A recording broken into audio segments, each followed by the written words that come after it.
ప్రస్తుతం మనతోటి మాట్లాడడానికి భూపాలపల్లి ఎమ్మెల్యే గండ్ర సత్యనారాయణరావు గారు మనతోటి ఉన్నారు. అన్న చెప్పండి, ఈ ఉత్సవంలో పాల్గొనడం మీకు ఏ విధంగా అనిపిస్తుంది?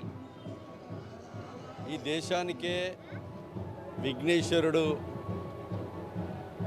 ఏ పూజకైనా విఘ్నేశ్వరుని తలుచుకొని పూజ చేసుకొని వాళ్ళ కార్యక్రమాలకు వెళ్తుంటారు. అలాంటి మొదటి పండుగ వినాయక చవితి రోజు విఘ్నేశ్వరుని ప్రతిష్ట చేసుకొని 9 రోజులు పూజించడం చాలా సంతోషంగా ఉంది. 9 రోజులు కూడా అసలు ఏర్పడకుండా సమయం గడిచిపోయింది, సమయం కూడా ఏర్పడలేదు. ఈ 9 రోజులు నిమజ్జన కార్యక్రమంలో పాల్గొనడం చాలా సంతోషకరంగా ఉంది.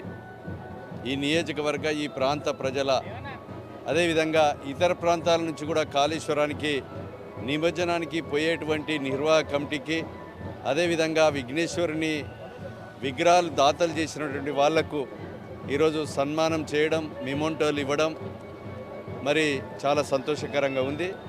ఈరోజు ఈ నిర్వాహక కమిటీకి అదేవిధంగా విగ్రహాల దాతలకు ప్రతిష్ట చేసి పూజలో పాల్గొన్నటువంటి ప్రతి ఒక్కరికి నేను మనస్ఫూర్తిగా అభినందనలు, కృతజ్ఞతలు తెలియజేస్తున్నాను.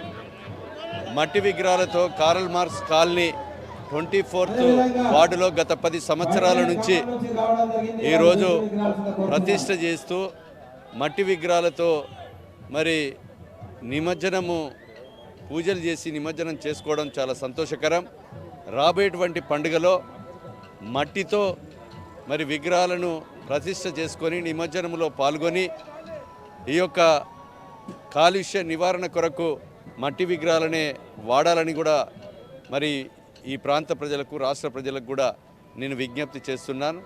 అదేవిధంగా విఘ్నేశ్వరుని ఈరోజు ఆశీస్సులు భూపాలపల్లి నియోజకవర్గ జిల్లా ప్రజలకు, రాష్ట్ర ప్రజలకు మరి వారి యొక్క ఆశీస్సులు కలిగి దినదిన అభివృద్ధి చెందాలని ఈ ప్రాంతంలో వ్యాపారస్తులు, రైతులు, ఉద్యోగస్తులు, సింగరేణి, జెన్కో, విద్యా వైద్య, ఆర్టీసీ కార్మికులు, అన్ని వర్గాల ప్రజలు, బడుగులు, బలహీన వర్గాల ప్రజల మరి ఆ విఘ్నేశ్వరుని ఆశీస్సులు వారికి కలగాలని మనస్ఫూర్తిగా కోరుతూ మళ్ళీ వచ్చే సంవత్సరం ఇంకా ఘనంగా ఆ విఘ్నేశ్వరుని మరి ప్రతిష్టలు చేసుకొని నిమజ్జనంలో పాల్గొనే విధంగా మరి ఈ ప్రాంత ప్రజలు ఉండాలని మనస్ఫూర్తిగా కోరుకుంటున్నాను.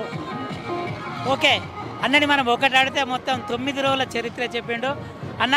చాలా థ్యాంక్స్ అన్న. ఇంతవరకు రేపు ఒక పెద్ద కార్యక్రమం ఉన్నప్పటికీ కూడా ఇంతవరకు మీరు ధర్మహాయిని కార్యక్రమంలో పాల్గొని ఇంతవరకు వీళ్ళందరినీ సన్మానించడమే కాకుండా వచ్చినటువంటి భక్తులకు కూడా అనేక మందికి సన్మానం చేసిండ్రు. మా ఆర్బీ న్యూస్ పక్షాన కూడా మీకు మరొకసారి ధన్యవాదాలు తెలుస్తున్నామన్న. థ్యాంక్ యూ అన్న.